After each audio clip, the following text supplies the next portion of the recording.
Good morning to all of you. Welcome to my channel. आप सभी dictation regular way में लिखें और साथ ही साथ उसे पीडीएफ से चेक करें।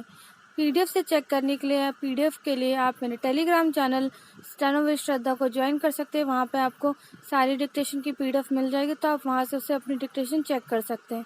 और जो भी इस चैनल पर नए आए वो सभी इस चैनल को सब्सक्राइब करें एंड साथ ही साथ नोटिफिकेशन बेल को भी प्रेस करें।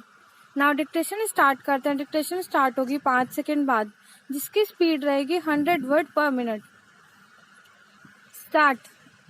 भले ही 2 साल से देश में बच्चों की परीक्षाएं स्थगित हो रही हैं, लेकिन आज से देश के अधिकांश हिस्सों में बड़ों की परीक्षा एक बार फिर शुरू होने जा रही है।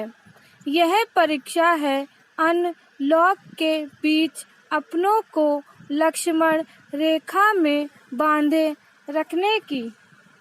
तमाम राज्य सरकारें लॉकडाउन में कुछ ढील देकर चरणबद्ध तरीके से आर्थिक गतिविधियां शुरू करने जा रही है, ताकि मानव जीवन वापस पटरी पर आ सके। कोरोना की पहली लहर के कमजोर पड़ते ही हमने संयम के बजाय शादी ब्याह, कुंभ मेला तथा सैर सपाटे को, तो राजनीतिक दलों ने भी कोरोना प्रोटोकॉल को परे रखते हुए चुनाव प्रचार तथा रैलियों को तरजीह दी थी। सरकारों ने भी जैसी अपनी नज़रें कोरोना से पूरी तरह से हटा ली थी, जिसका नतीजा आज देश भुगत रहा है तथा हमें लंबे लॉकडाउन के दौर से गुजरना पड़ रहा है। पैराचेंज। कोरोना अभी खत्म नहीं हुआ है। हाँ, ये पहले के मुकाबले कमज़ोर ज़रूर पड़ा है। हमने बीते 1.5-2 महीनों में जिस मजबूत इच्छा शक्ति के साथ कोरोना की दूसरी लहर का सामना किया है, उसी का नतीजा है कि कोरोना की दूसरी लहर अब कमज़ोर पड़ी है। लेकिन अभी यह लड़ाई खत्म नहीं हुई है। अभी यह लड़ाई लंबी चलने वाली है और हमें अब 2 गुनी ताकत व मजबूत इरादों के साथ इसका सामना करना है। हमें समझना होगा कि लॉकडाउन में जो ढील दी जा रही है, उसका मकसद केवल हमारी बिगड़ी हुई अर्थव्यवस्था को वापस पटरी पर लाना है। हमें इस ढील का नाजायज फायदा न उठाकर इसका सम्मान करना होगा। कोरोना की दूसरी लहर ने हमें सिखा दिया है कि सब कुछ सरकारों के भरोसे नहीं छोड़ा जा सकता।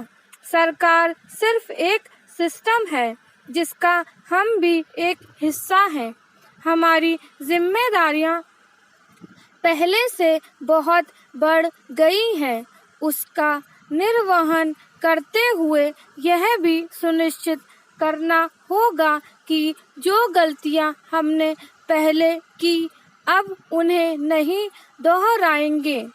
सरकारों को भी कोरोना की दूसरी लहर से सबक लेना चाहिए तथा उन गलतियों को नहीं दोहराना चाहिए जो उसने कोरोना की पहली लहर के धीमा पड़ने पर की थी।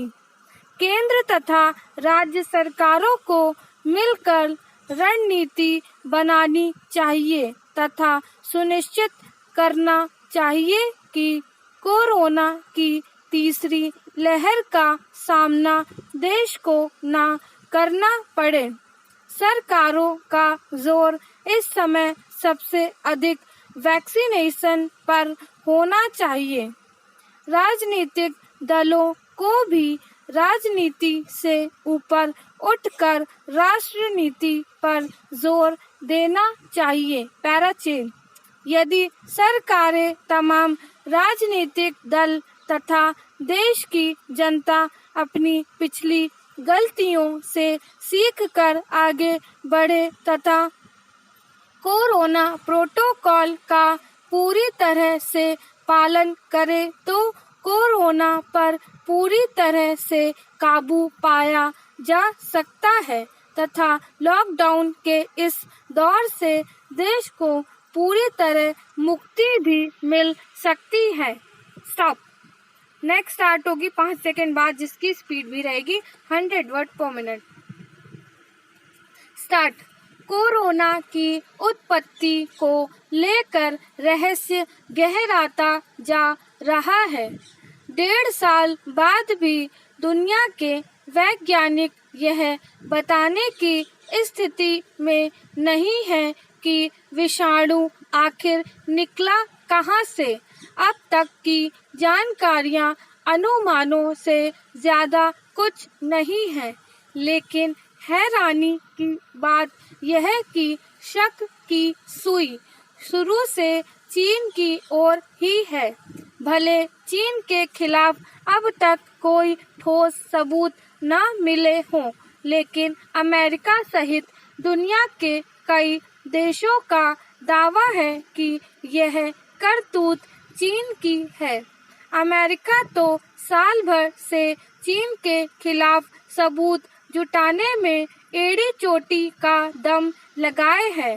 सुराग ढूंढने के लिए खुफिया एजेंसियां और जासूस लगे पड़े हैं। ब्रिटेन और कई पश्चिमी देश भी इस मुहिम में अमेरिका के साथ हैं। भारत ने भी कुछ इस तरह समर्थन किया है कि मामले की निष्पक्ष जांच होनी चाहिए। याद किया जाना चाहिए कि पूर्व राष्ट्रपति डोनाल्ड ट्रंप ने तो बाकायदा चीन के खिलाफ मोर्चा खोल दिया था, लेकिन तब तक उनके पास ऐसा कोई सबूत नहीं था जिससे वे चीन को दबोच पाते।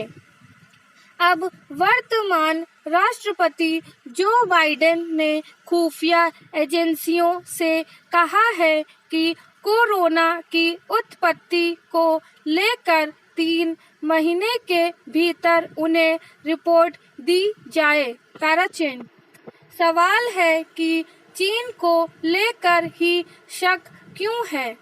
अब तक किसी और देश पर उंगली क्यों नहीं उठी? शुरू से ही दुनिया के ज्यादातर वैज्ञानिकों और खुफिया एजेंसियों की नजरें वुहान की प्रयोगशाला पर जाकर ही क्यों ठहर जा रही है? ये ऐसे सवाल हैं जिनका जवाब आसानी से नहीं मिलने वाला, लेकिन इतना जरूर है कि दुनिया को महाविनाश के खतरे में झोंक देने को लेकर कई देशों में जो गुस्सा उबाल लेता जा रहा है, उससे लगता है कि ठीकरा चीन पर ही फूटना है। पर सवाल है कि आखिर चीन भला ऐसा क्यों करेगा? हालांकि इसके पीछे भी कारणों की कमी नहीं है। यह सब जानते हैं कि दुनिया की आर्थिक ताकत बनने को लेकर चीन और अमेरिका के बीच एक तरह की जंग चल रही है।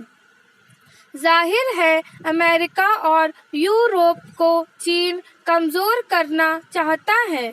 उसका मकसद अपना आर्थिक दबदबा कायम करना है। कुछ भी हो, महामारी ने अब तक वैश्विक अर्थव्यवस्था का भट्टा तो बैठा ही दिया है। अमेरिका, भारत और यूरोप के कई देशों की अर्थव्यवस्थाएं हिल चुकी हैं, लेकिन चीन का कुछ नहीं बिगड़ा।